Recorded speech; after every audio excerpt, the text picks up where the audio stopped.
திருச்சிற்றம்பலம். ஓம் சிவா திருச்சிற்றம்பலம்.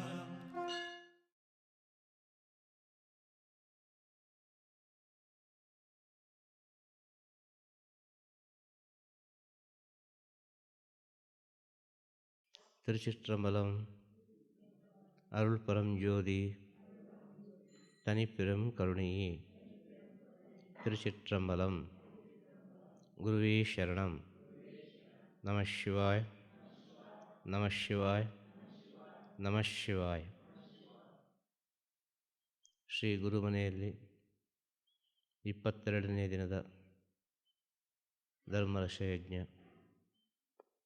ಲೋಕ ಕಲ್ಯಾಣಕ್ಕಾಗಿ ಎಲ್ಲ ಭಕ್ತಾದಿಗಳು ಸೇರಿ ಸಂತೋಷದಿಂದ ನಡೆಸಿಕೊಡ್ತಾ ಇದ್ದೀವಿ. ಎಲ್ಲ ಭಕ್ತರುಗಳಿಗೂ ಶ್ರೀ ಗುರುದೇವರ ಶುಭ ಆಶೀರ್ವಾದ. ಎಲ್ಲರಿಗೂ ಆರೋಗ್ಯ ಚೆನ್ನಾಗಿರಲಿ, ಮನಸ್ಥಿತಿ ಚೆನ್ನಾಗಿರಲಿ,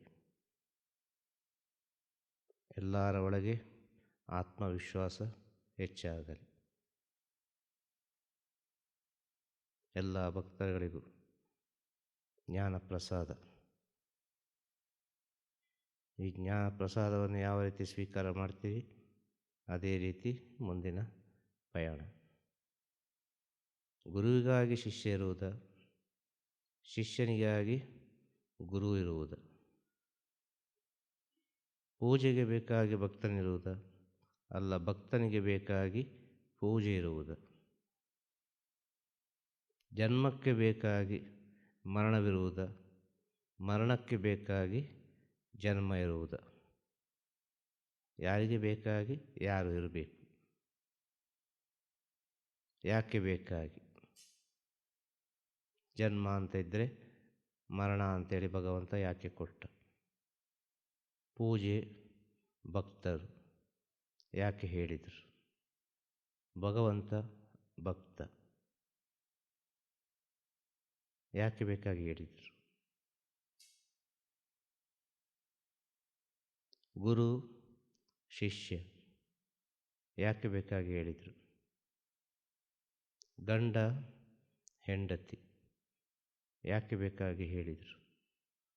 ಯಾರಿಗೆ ಬೇಕಾಗಿ ಯಾರು? ತಂದೆ ತಾಯಿ ಮಕ್ಕಳು ಯಾರಿಗೆ ಬೇಕಾಗಿ ಯಾರು? ಇಲ್ಲಿ ಯಾವುದು ಸರಿಯಾದ ಸ್ಥಿತಿ?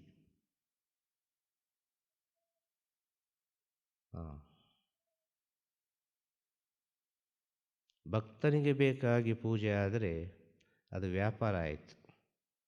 ಭಕ್ತನಿಗೆ ಬೇಕಾಗಿ ಒಂದು ಪೂಜೆ ಆಗುವುದು ಅಂತೇಳಿದರೆ ಅದು ವ್ಯಾಪಾರ.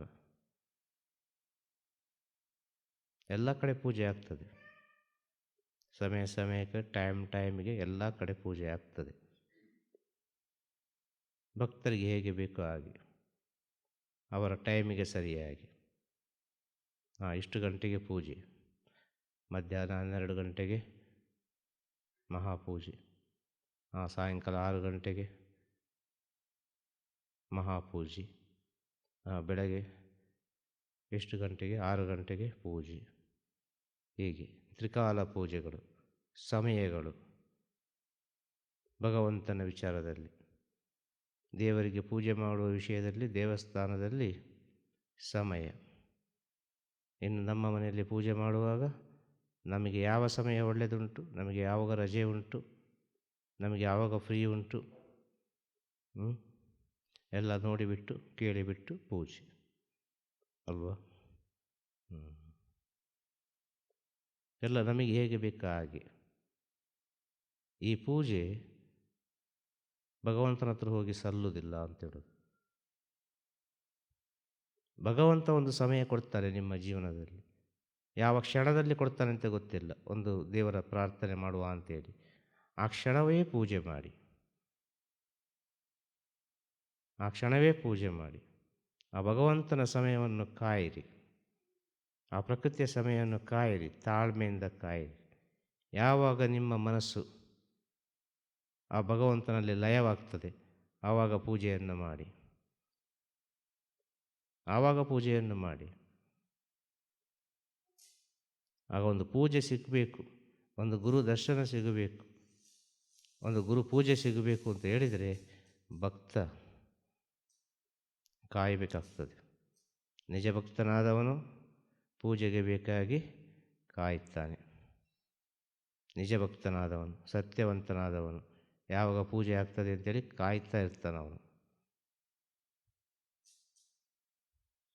ಇದು ಬೆಳಿಗ್ಗೆ ಆಯಿತು ಪೂಜೆ ಆಗಲಿಲ್ಲ, ಮಧ್ಯಾಹ್ನ ಆಯಿತು ಪೂಜೆ ಆಗಲಿಲ್ಲ, ಸಾಯಂಕಾಲ ಆಯಿತು ಪೂಜೆ ಆಗಲಿಲ್ಲ, ಇನ್ನು ಯಾವಾಗ ಪೂಜೆ ಆಗ್ತದೆಪ್ಪ, ನಾನು ಸ್ವಲ್ಪ ಮಲ್ಕೊಳ್ತೇನೆ ಅಂತ ಹೇಳ್ತಾನೆ ಅಲ್ವಾ. ಆ ನಿಜ ಭಕ್ತನಾದವನು ಆ ಪೂಜೆ ಆಗುವಲ್ಲಿವರೆಗೆ ಆ ಪೂಜೆಗೆ ಅಂತ ಬಂದಿದ್ದಾನೆ. ಯಾವಾಗ ಪೂಜೆ ಸಿಗ್ತದೆ, ಯಾವಾಗ ಪೂಜೆ ಸಿಗ್ತದೆ, ಯಾವಾಗ ಪೂಜೆ ಸಿಗ್ತದೆ ಅಂತ ಹೇಳುವ ಸಮಯದಲ್ಲಿ ನಿಮಗೆ ನಿಮ್ಮ ಜನ್ಮದ ಅರಿವು ಆಗ್ತದಾಗ. ಪೂಜೆ ಅಂದರೆ ಏನು? ಜನ್ಮದ ಅರಿವನ್ನು ತಿಳಿದುಕೊಳ್ಳುವುದಕ್ಕೆ ಪೂಜೆ ಅಂತೇಳೋದು. ಜನ್ಮದ ಅರಿವನ್ನು ತಿಳಿದುಕೊಳ್ಳಲಿಕ್ಕೆ ಅದು ಯಾರಿಗೆ ಪೂಜೆ ಮಾಡ್ತೀರಿ ಅದರ ಮೇಲೆ ಇರುವಂಥ ವಿಚಾರ. ಯಾವ ದೇವರಿಗೆ ಪೂಜೆ ಮಾಡ್ತೀರಿ, ಯಾವ ಭಗವಂತನಿಗೆ ಪೂಜೆ ಮಾಡ್ತೀರಿ, ಅದರ ಮೇಲಿರುವ ವಿಚಾರ. ಇನ್ನು ಕೆಲವರು ಜೀವನದಲ್ಲಿ ಸತ್ಯವನ್ನು ತಿಳಿದು ಗುರುವನ್ನೇ ಪೂಜೆ ಮಾಡ್ತಾರೆ. ಆ ಗುರುವನ್ನೇ ಪೂಜೆ ಮಾಡೋದು ಈ ಪ್ರಪಂಚದಲ್ಲಿ ಅತೀ ದೊಡ್ಡ ಕಷ್ಟದ ಪೂಜೆ. ಅದಷ್ಟು ಸುಲಭದ ಪೂಜೆ ಅಲ್ಲ ಅದು. ಗುರುವಿಗೆ ಪೂಜೆ ಮಾಡೋದು, ಯಾವ ದೇವರಿಗೂ ಪೂಜೆ ಮಾಡ್ಬೋದು, ನಿಮ್ಮ ಮನಸ್ಸಿನಲ್ಲಿ ಎಂಥ ಪ್ರಾರ್ಥನೆಯನ್ನು ಮಾಡ್ಬೋದು. ಆದರೆ ಜೀವಂತವಾಗಿ ಒಂದು ಗುರುಗಳು ಇರುವಾಗ ಆ ಗುರುಗಳಿಗೆ ಪೂಜೆ ಮಾಡಲಿಕ್ಕೆ ಸಾಧ್ಯನೇ ಇಲ್ಲ. ಬಹಳ ಕಷ್ಟ ಉಂಟು, ತುಂಬ ಕಷ್ಟ ಉಂಟು. ಆದ ಕಾರಣ ಹೇಳೋದು, ಈ ಜ್ಞಾನ ಮಾರ್ಗದಲ್ಲಿ ಬರುವವರಿಗೆ ಗುರು ಭಕ್ತರಿಗೆ ಕೇಳಿದಂಥ ಒಂದು ವಿಚಾರ ಆಯಿತು. ಪೂಜೆಗಾಗಿ ಭಕ್ತನ, ಭಕ್ತನಿಗಾಗಿ ಪೂಜೆಯ ಅಂತ. ಭಕ್ತನಿಗಾಗಿ ಪೂಜೆ ಆಗುವುದಿಲ್ಲ ಇಲ್ಲಿ. ಆ ಪೂಜೆಗಾಗಿ ಭಕ್ತನಿರಬೇಕು, ಆಗದು ಭಕ್ತನಿಗೆ ಸರಿಯಾದ ಸ್ಥಿತಿಯಲ್ಲಿ ಸಿಗುವುದು. ಅವನ ತಾಳ್ಮೆಯನ್ನು ನೋಡಿ, ಅವನ ಒಳಗಿರುವ ಸದ್ಗುಣವನ್ನು ನೋಡಿ, ಅನೇಕ ರೀತಿಯ ವಿಚಾರಗಳನ್ನು ಪರಿಶೀಲಿಸಿ ಆ ಭಗವಂತ, ಆ ಕಾಲದೇವ ಒಂದು ಸಮಯವನ್ನು ಕೊಡ್ತಾನೆ. ಆ ಸಮಯದವರೆಗೆ ಯಾರು ಒಬ್ಬ ಕಾದು ಕೂತುಕೊಂಡು ಆ ಗುರುದರ್ಶನ ಮಾಡಿ ಗುರುಪೂಜೆಯಲ್ಲಿ ಭಾಗವಹಿಸ್ತಿರೋ ಅವರಿಗೆ ಅಂತೂ ಯಾವುದೋ ಒಂದು ರೀತಿಯಲ್ಲಿ ದಾರಿ ಸಿಕ್ಕಿಯೇ ಸಿಗ್ತದೆ, ಖಂಡಿತವಾಗಿ ಸಿಗ್ತದೆ. ಅಷ್ಟು ತಾಳ್ಮೆ ಇರಬೇಕು. ಒಂದು ಪೂಜೆ ಸಿಗಬೇಕು ಅಂದರೆ ಅಷ್ಟು ಸುಲಭದಲ್ಲಿ ಸಿಗುವುದಿಲ್ಲ. ಒಂದು ಸುಲಭದಲ್ಲಿ ಸಿಗ್ತದೆ ಅಂತೇಳಿದರೆ ಅದರಲ್ಲಿ ಸತ್ಯ ಇಲ್ಲ ಅಂತೇಳ್ಬೋದು. ಸುಲಭದಲ್ಲಿ ಸಿಗ್ತದೆ, ನಮ್ಮ ಇಚ್ಛೆಗೆ ಅನುಸಾರವಾಗಿ ಸಿಗ್ತದೆ ಅಂತೇಳಿದರೆ ಅಲ್ಲಿ ಭಗವಂತ ಇಲ್ಲ ಅಂತ ಅರ್ಥ. ಭಗವಂತ ನಮ್ಮ ಇಚ್ಛೆಗೆ ಅನುಸಾರವಾಗಿ ಸಿಗುವುದಿಲ್ಲ ಎಂಬ ಸತ್ಯವನ್ನು ತಿಳಿಯಿರಿ. ಅವನ ಇಚ್ಛೆಗೆ ಅನುಸಾರವಾಗಿ ನಾವಿದ್ದರೆ ಮಾತ್ರ ಭಗವಂತ ನಮಗೆ ಸಿಗುವುದು ಎಂಬ ಸತ್ಯವನ್ನು ತಿಳಿಯಿರಿ. ಇದುವೇ ಪೂಜೆಯ ರಹಸ್ಯ. ಇದನ್ನು ಸ್ವಲ್ಪ ಸೂಕ್ಷ್ಮವಾಗಿ ಅರ್ಥ ಮಾಡಿಕೊಳ್ಬೇಕು ಅಂತ ಹೇಳೋದು. ಹಾಗೆ ಗುರುವಿಗೆ ಬೇಕಾಗಿ ಶಿಷ್ಯನ, ಶಿಷ್ಯನಿಗೆ ಬೇಕಾಗಿ ಗುರುವ ಅಂತ ಹೇಳಿದರೆ ಗುರುವಿಗೆ ಯಾರೂ ಬೇಡ, ಗುರುವಿಗೆ ಯಾರೂ ಬೇಡ, ಅವಶ್ಯಕತೆ ಇಲ್ಲ. ಎಲ್ಲಿಯೂ ಗುರು ಹೇಳಲಿಲ್ಲ ನಾನು ಗುರು ಅಂತೇಳಿ. ಗುರು ಪರಂಪರೆಯನ್ನು ಹೇಳಿದ್ದೇ, ಈ ಜ್ಞಾನವನ್ನು ಪ್ರಪಂಚಕ್ಕೆ ಹಂಚಿದ್ದೇ ಶಿಷ್ಯಂದಿರು. ಶಿಷ್ಯಂದಿರು ಹಂಚಿದ್ರು ಜ್ಞಾನವನ್ನು. ಅಯ್ಯೋ ನಮಗೊಂದು ಗುರುಗಳಿದ್ದಾರೆ, ಅವರು ಈ ರೀತಿಯನ್ನು ಹೇಳಿದ್ದಾರೆ, ನಮಗೆ ಇಂಥ ಜ್ಞಾನವನ್ನು ಹೇಳಿದ್ದಾರೆ, ಇಂಥ ವಿಚಾರವನ್ನು ಹೇಳಿದ್ದಾರೆ ಅಂತೇಳಿ ಹೇಳಿದ್ದು ಶಿಷ್ಯಂದಿರು ಹೊರತು ಗುರುಗಳು ಹೇಳಲಿಲ್ಲ. ಶಿಷ್ಯಂದರು ಹೇಳಿ ಹೇಳಿ ಹೇಳಿ ಹೇಳಿ ಹೇಳಿ ಗುರು ಪರಂಪರೆಯನ್ನು ಪ್ರಪಂಚದಾದ್ಯಂತ ಬೆಳೆಸಿದರು. ಆಗ ಶಿಷ್ಯಂದ್ರಿಗೆ ಬೇಕಾಗಿ ಗುರುಗಳು ಬರೋದು. ಗುರುಗಳಿಗೆ ಬೇಕಾಗಿ ಯಾವ ಶಿಷ್ಯಂದ್ರನ ಅವಶ್ಯಕತೆ ಇಲ್ಲ, ಯಾವ ಭಕ್ತರ ಅವಶ್ಯಕತೆ ಇಲ್ಲ, ಡೆಫಿನೆಟ್ ಆಗಿಲ್ಲ.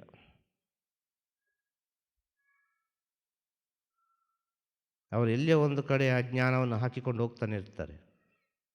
ಯಾವ ತಾಯಿ ಗರ್ಭದಲ್ಲಿ ಆಗ್ತಾರೆ ಅಂತ ಹೇಳಲಿಕ್ಕೆ ಸಾಧ್ಯ ಇಲ್ಲ, ಎಲ್ಲಿ ಬೀಜ ನೆಡ್ತಾರೆ ಅಂತ ಹೇಳಲಿಕ್ಕೆ ಸಾಧ್ಯ ಇಲ್ಲ, ಯಾವ ರೀತಿ ಜ್ಞಾನವನ್ನು ಕೊಡ್ತಾರೆ ಅಂತ ಹೇಳಲಿಕ್ಕೆ ಸಾಧ್ಯ ಇಲ್ಲ. ಅದು ತನ್ನಿಂತಾನಾಗೆ ಮಾತಾಡ್ತದೆ, ಮತ್ತು ಆ ತನ್ನಿಂತಾನೇ ಕೆಲಸ ಮಾಡ್ತದೆ. ಹಾಗೆ ಯಾವುದೋ ಒಂದು ಜನ್ಮದಲ್ಲಿ ನಿಮ್ಮ ಒಳಗೆ ಒಂದು ಗುರುವಿನ ಸ್ಥಿತಿ, ಆ ಗುರುವಿನ ಸೇವೆ, ಆ ಗುರುವಿನ ಒಂದು ಮಾತು, ಆ ಗುರುವಿನ ಒಂದು ಸಾಲ, ಏನು ಬೇಕಾದಿರ್ಬೋದು. ಅದು ಇರುವ ಕಾರಣ ನೀವಲ್ಲಿ ಇಲ್ಲಿ ಕೂತ್ಕೊಂಡಿದ್ದೀರಿ ಅಂತ ಹೇಳೋದು. ಇಲ್ಲದೆ ಹೋದರೆ ನಿಮಗೆ ಇಲ್ಲಿ ಕೂತ್ಕೊಳ್ಳಿಕ್ಕೆ ಸಾಧ್ಯನೇ ಇಲ್ಲ ಅಂತ ಹೇಳೋದು. ಯಾವ ಜನ್ಮದಲ್ಲಿ ಏನೇನು ಸಿಗಬೇಕು ಅದು ಸಿಕ್ಕೇ ಆಗಬೇಕು. ನಾವು ಮಾಡಿದ್ದು ನಮಗೆ. ಒಂದು ಗುರುವಿನ ಮುಂದೆ ಹೋಗಿ ನನಗೆ ಒಳ್ಳೆ ಬುದ್ಧಿ ಉಂಟು, ಒಳ್ಳೆ ಶಕ್ತಿ ಉಂಟು, ಒಳ್ಳೆ ಅಧಿಕಾರ ಉಂಟು, ಒಳ್ಳೆ ಜ್ಞಾನ ಉಂಟು ಅಂತೇಳಿ ಅಹಂಕಾರದಲ್ಲಿ ಮಾತಾಡಿದರೆ ಏನು ಪ್ರಯೋಜನಕ್ಕೆ ಬರೋದಿಲ್ಲ. ಆ ಯೋಚನೆಯನ್ನು ಇಟ್ಟುಕೊಂಡು ಬಂದವನಿಗೆ ದೊಡ್ಡ ಅನಾಹುತ ಆಗಿಬಿಡ್ಬೋದು. ಕಾರಣ ಏನು ಅಂದರೆ ಗುರು ಅಂತೇಳಿ ಸತ್ಯ ಸ್ಥಿತಿಯಲ್ಲಿರುವುದು. ಸತ್ಯದ ಮುಂದೆ ಎಲ್ಲವೂ ತಲೆಬಾಗಲೇಬೇಕು, ಎಲ್ಲವೂ ಸೋಲಲೇಬೇಕು, ಎಲ್ಲವೂ ಸುಡಲೇಬೇಕು, ಎಲ್ಲವೂ ಭಸ್ಮ ಆಗಲೇಬೇಕು.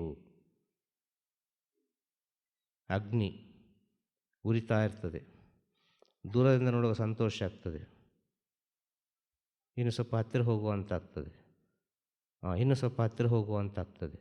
ಇನ್ನೂ ಸ್ವಲ್ಪ ಹತ್ತಿರ ಹೋಗುವ ಅದೇ ಅಗ್ನಿ ದೂಡ್ತದೆ, ನಿಮ್ಮ ತಳ್ತದೆ, ಬರಬೇಡ ಅಂತೇಳಿ. ಬರಬೇಡಪ್ಪ, ನಾನು ತುಂಬ ಶಾಖವಾಗಿದ್ದೇನೆ, ನಾನು ತುಂಬ ಘೋರ ಸ್ಥಿತಿಯಲ್ಲಿದ್ದೇನೆ, ಬರಬೇಡ ನೀನು ಅಂತೇಳಿ ದೂರ ತಳ್ತದೆ ಅಗ್ನಿ. ಬಂದರೆ ನೀನು ಸುಟ್ಟು ಹೋಗ್ತಿ, ಬಂದರೆ ನೀನು ಭಸ್ಮ ಆಗ್ತಿ, ನಿನ್ನ ಆಸೆ ಎಲ್ಲ ಮುಗಿಲಿಲ್ಲ, ಹೋಗು, ದೂರ ಹೋಗು ಅಂತೇಳಿ ತಳ್ತದೆ ಅದು ಅಗ್ನಿ. ಆದ ಕಾರಣ ಅಗ್ನಿಯನ್ನು ಮುಟ್ಟಿದ ಕೂಡಲೇ ಸುಡುವುದು. ಅದು ಅಗ್ನಿಯ ಗುಣ, ಸತ್ಯದ ಗುಣ. ಅದೇ ರೀತಿ ಹೇಳೋದು ಕೇಳೋದಿಲ್ಲ ಕೆಲವರೆಲ್ಲ. ಏನಾಗ್ತದೆ ನೋಡುವ ಅಂಥೇಳಿ ಹತ್ತಿರ ಬಂದು ಬಿಡ್ತಾರೆ. ಪರಿಪೂರ್ಣ ಭಸ್ಮವೇ. ಮತ್ತೆ ಹೊರಗೆ ಬರಲಿಕ್ಕಾಗೋದಿಲ್ಲ. ಒಳಗೆ ಹೋದದ್ದು ಹೋದದ್ದೇ. ಅದು ಹೇಳಿತ್ತಲ್ಲ ಮುಂಚೆ ಬರಬೇಡ ಅಂಥೇಳಿ, ದೂರ ನಿಲ್ಲು, ದೂರ ನಿಲ್ಲು, ದೂರ ನಿಲ್ಲು ಅಂತೇಳಿ. ಕೇಳಲಿಲ್ಲ. ಏನಾಗ್ತದೆ ನೋಡುವ ಅಂತ ಹೋದಿ. ಅಗ್ನಿಯಲ್ಲಿ ಅಗ್ನಿಯಾದಿ. ಇಷ್ಟೇ ವಿಚಾರ.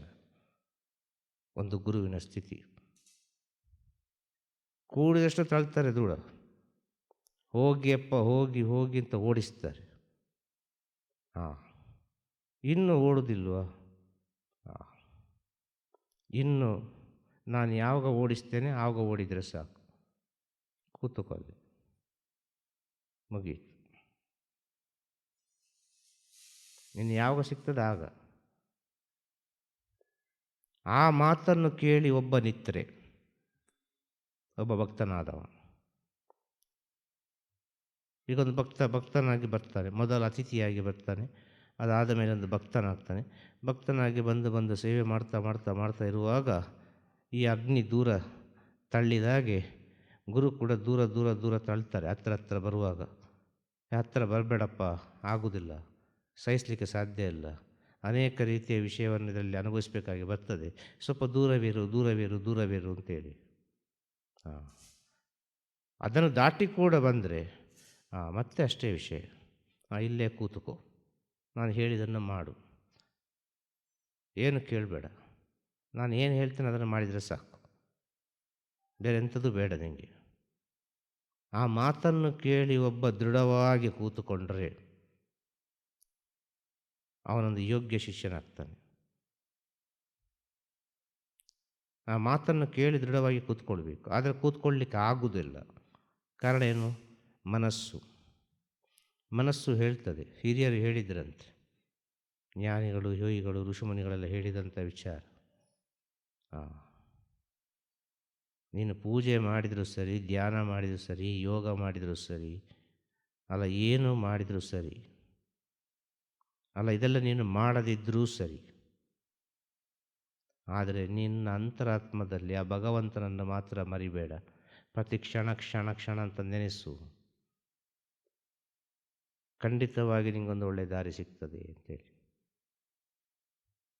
ಇಲ್ಲಿ ಯಾರಿಗೆ ಯಾರಿಲ್ಲ, ನಿನಗೆ ನೀನು ಮಾತ್ರ. ನಿನಗೆ ನೀನು ಅಂತ ಹೇಳುವಾಗ ನಿನ್ನೊಟ್ಟಿಗೊಂದು ಶಕ್ತಿ ಇರಬೇಕು, ಬಹಳ ಪವಿತ್ರವಾದ ಶಕ್ತಿ ಇರಬೇಕು ಅಂತ.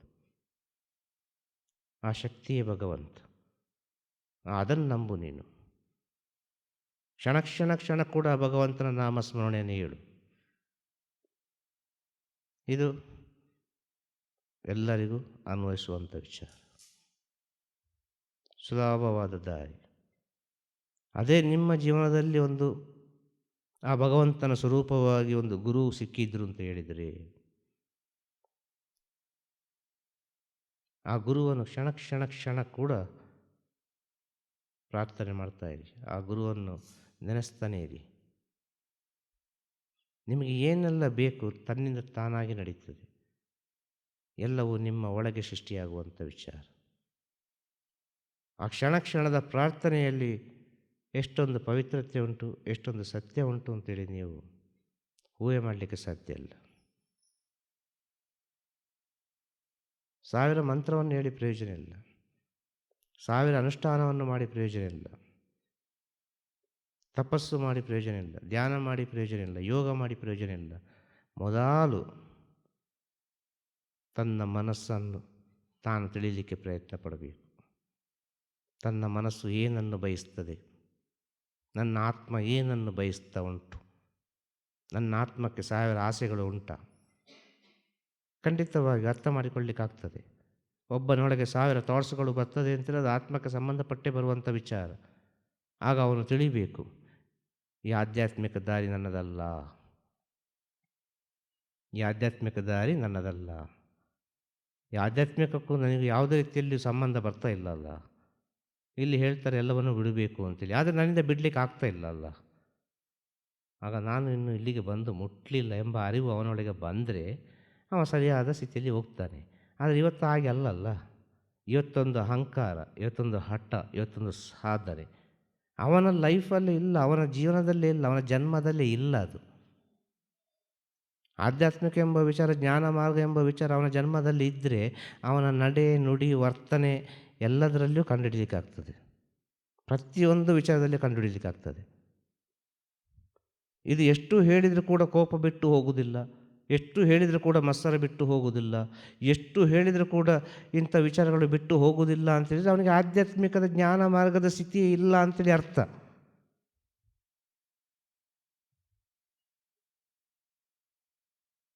ಇದು ಸತ್ಯ ವಿಚಾರ. ಇದರಲ್ಲೇ ನೀವು ಜಡ್ಜ್ಮೆಂಟ್ ಮಾಡಬೇಕು, ನಿಮ್ಮ ಜೀವನ ಏನು ಅಂತೇಳಿ. ನಿಮ್ಮ ಜೀವನ ಏನು ಅಂತೇಳಿ ನೀವು ಇದರಲ್ಲೇ ಜಡ್ಜ್ಮೆಂಟ್ ಮಾಡಬೇಕು ಅಂತ ಹೇಳೋದು. ಇವತ್ತು ಪ್ರಪಂಚದಲ್ಲಿ ಆಧ್ಯಾತ್ಮಿಕ ಅಂತ ಹೇಳಿ ಎಲ್ಲ ಯಾವ್ಯಾವ ಸ್ಥಿತಿಯಲ್ಲಿ ಹೋಗ್ತಾ ಉಂಟಲ್ವ. ಆ ಯೋಗ, ಈ ಯೋಗ, ಆ ಧ್ಯಾನ, ಈ ಧ್ಯಾನ, ಇಷ್ಟು ಗಂಟೆಗೆ ಏಳು, ಬೆಳಿಗ್ಗೆ ಏಳು, 3 ಗಂಟೆಗೆ ಏಳು, ಇಂಥದನ್ನೇ ಊಟ ಮಾಡು.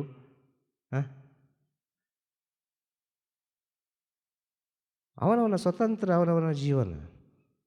ಎಲ್ಲಿ ಸಂತೋಷ ಉಂಟು ಅಲ್ಲಿ ಭಗವಂತ ಇದ್ದಾನೆ. ಎಲ್ಲಿ ಸಂತೋಷ ಉಂಟು ಅಲ್ಲಿ ಎಲ್ಲ ವಿಚಾರಗಳು ಉಂಟು. ಈ ಸತ್ಯವನ್ನು ತಿಳಿಯಿರಿ ನೀವು. ಒಬ್ಬ ಯೋಗ ಮಾಡುವ, ಒಬ್ಬ ಧ್ಯಾನ ಮಾಡುವವ, ಒಬ್ಬ ಪ್ರಾಣಾಯಾಮ ಮಾಡುವವ, ಒಬ್ಬ ಸಾಧನೆ ಮಾಡುವವ,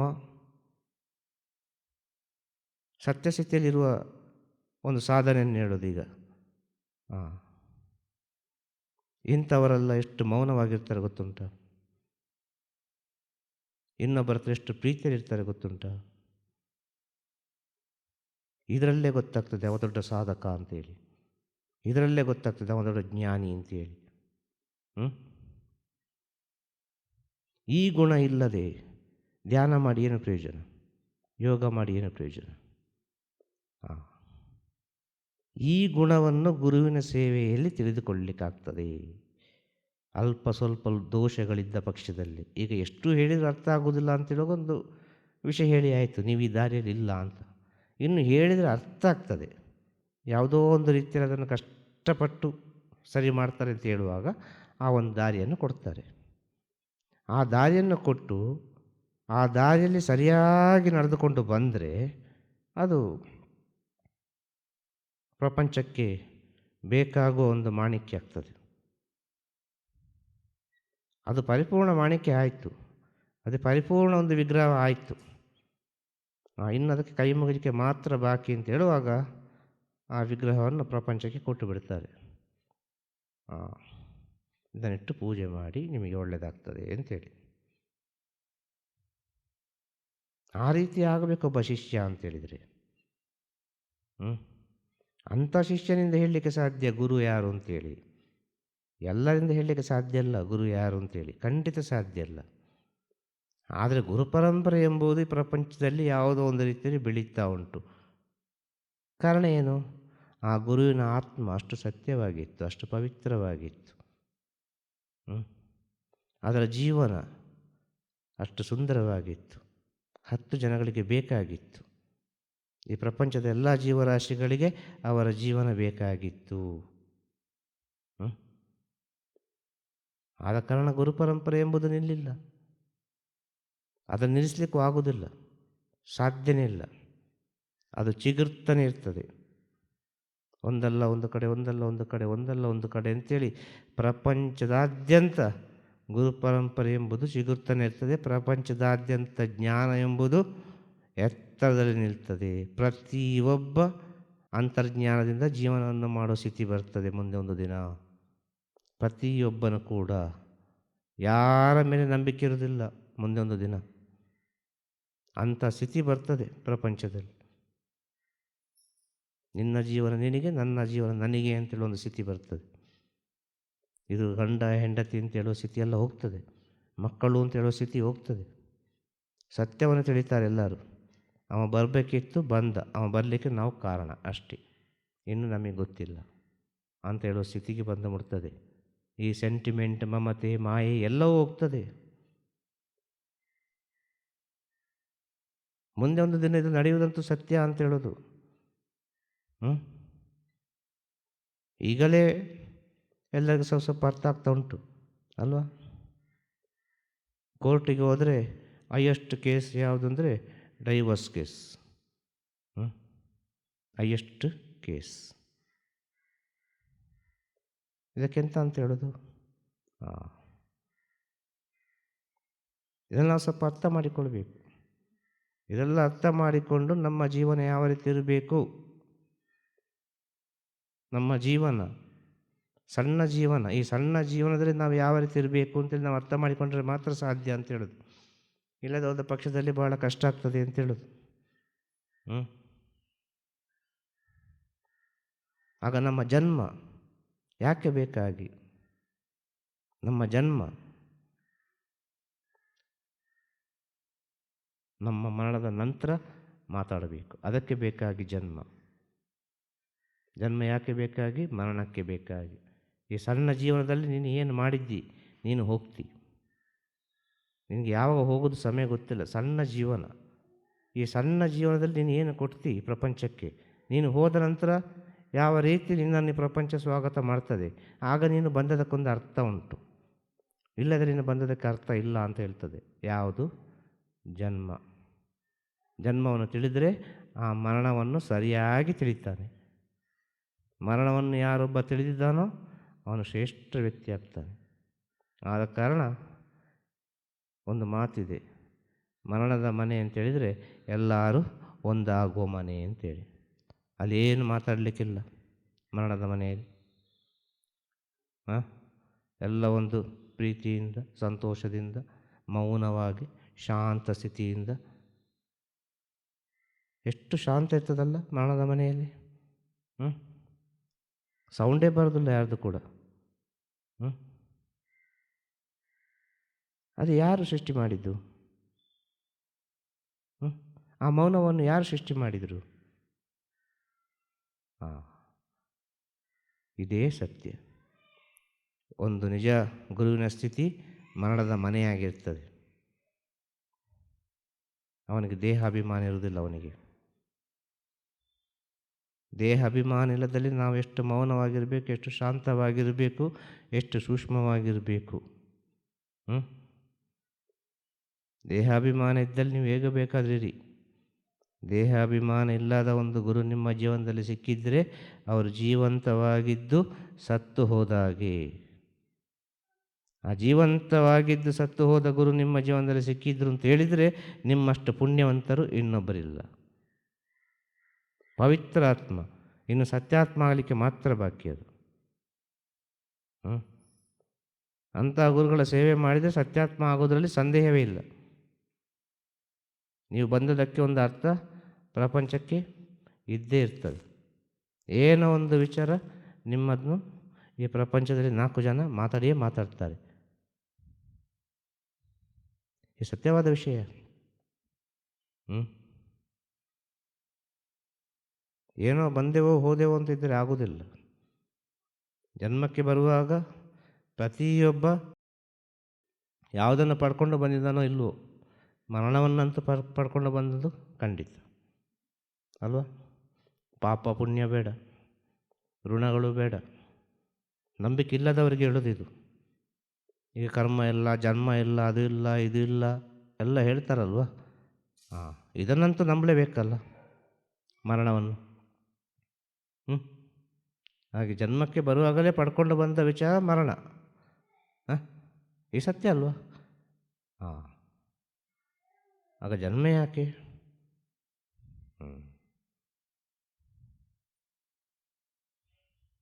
ನಮ್ಮ ಮರಣವನ್ನು ತಿಳಿಲಿಕ್ಕೆ. ಹುಟ್ಟು ಹೇಗಿದ್ದರೇನಂತೆ, ಮರಣ ಚರಿತ್ರೆ ಆಗಬೇಕು ಅಂತೇಳಿ. ನಮ್ಮ ಮರಣ ಒಂದು ಚರಿತ್ರೆ ಆಗಬೇಕು. ಹಿರಿಯರು ಹೇಳಿದ ಮಾತು. ನೀನು ಹೇಗೆ ಹುಟ್ಟಿದ್ದಿ, ಯಾವ ಕುಲದಲ್ಲಿ ಹುಟ್ಟಿದ್ದಿ ಅಂತ ಗೊತ್ತಿಲ್ಲ, ಆದರೆ ನೀನು ಸಾಯುವ ಮುಂಚೆ ಒಂದು ಚರಿತ್ರೆಯನ್ನು ಬರೆದು ಸಾಯಿ ಅಂತ ಹೇಳಿದ್ದಾರೆ. ಇದನ್ನು ಸ್ವಲ್ಪ ಸೂಕ್ಷ್ಮವಾಗಿ ಆಲೋಚನೆ ಮಾಡಬೇಕು. ಮನುಷ್ಯ ಜನ್ಮ ಅಂದರೆ ಏನು, ಗುರು ಶಿಷ್ಯ ಅಂದರೆ ಏನು, ಯಾಕೆ ಬೇಕಾಗಿ ನಾವು ಗುರು ಸೇವೆ ಮಾಡ್ತಾ ಇದ್ದೇವೆ,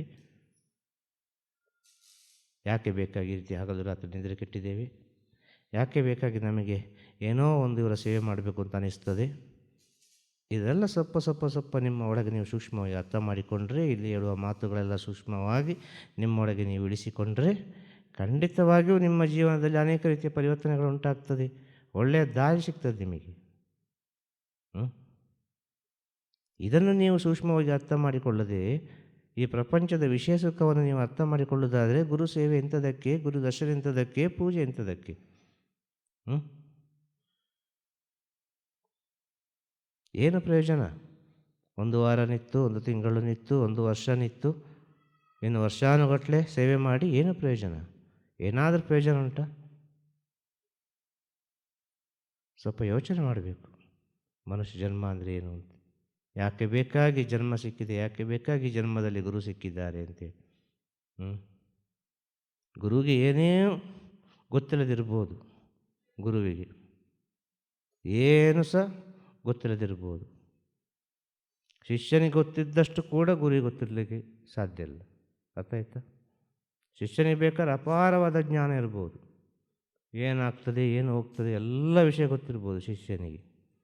ಗುರುವಿಗೆ ಏನೂ ಗೊತ್ತಿಲ್ಲ, ಶಿಷ್ಯ ಹೇಳಿದರೆ ಗೊತ್ತಾಗೋದು. ಅರ್ಥ ಆಯ್ತಾ? ಆದರೆ ಒಂದು ವಿಷಯ ಉಂಟಿಲ್ಲಿ, ಸತ್ಯ ಎಂಬ ವಿಚಾರ ಆ ಗುರುವಿನ ಸ್ಥಾನವನ್ನು ಕೊಟ್ಟದ್ದು.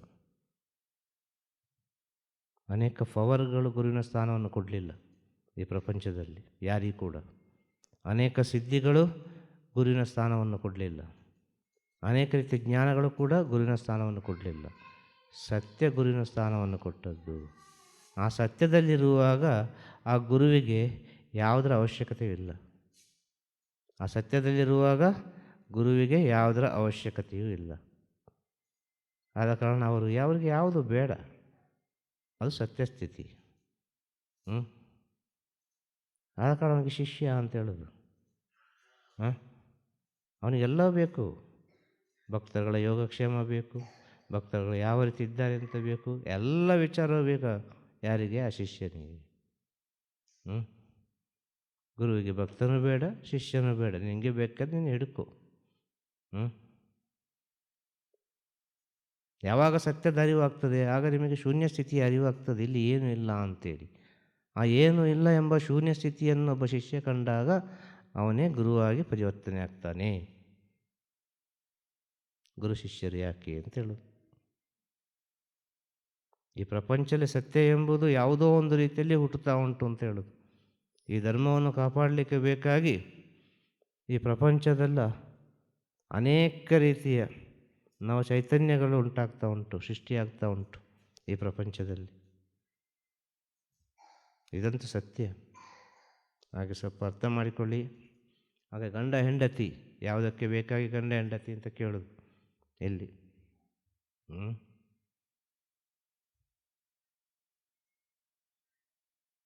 ಪ್ರಪಂಚದ ಒಳಿತಿಗೆ ಬೇಕಾಗಿ, ಲೋಕದ ಒಳಿತಿಗೆ ಬೇಕಾಗಿ, ಸೃಷ್ಟಿ ಚೆನ್ನಾಗಿರಬೇಕು, ಪ್ರಕೃತಿ ಚೆನ್ನಾಗಿರಬೇಕು,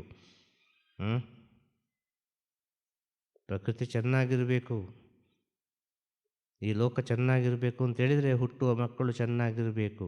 ಆಗ ಗಂಡ ಹೆಂಡತಿ ಯಾಕೆ ಬೇಕಾಗಿ? ಪ್ರಪಂಚವನ್ನು ಕಾಪಾಡಲಿಕ್ಕೆ ಬೇಕಾಗಿ.